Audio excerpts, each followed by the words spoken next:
Should I sell my house? Well, that's the question that we're answering today, so stay tuned.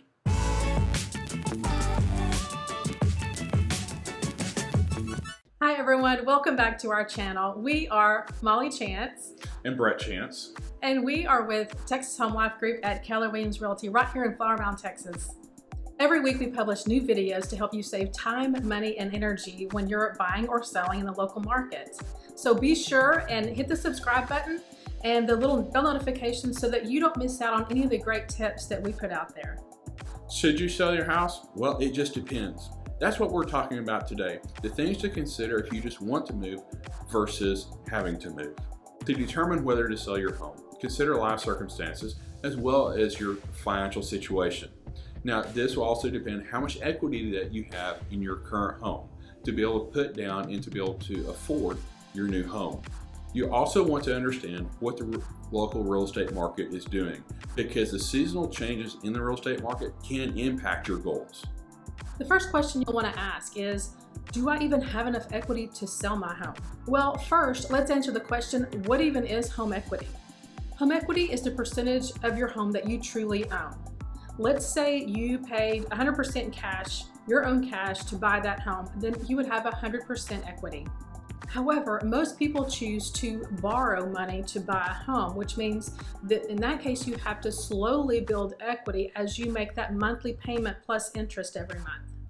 You can estimate the amount of home equity you have by taking the amount you still owe on your home loan and subtracting it from what you could actually sell your home for in today's market.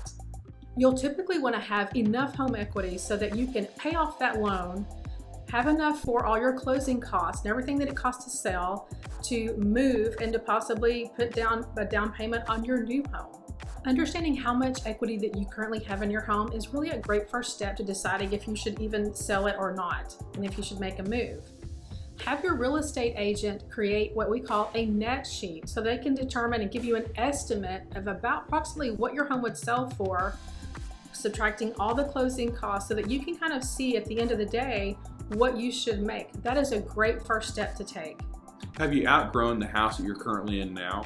Do you need more space for your growing family?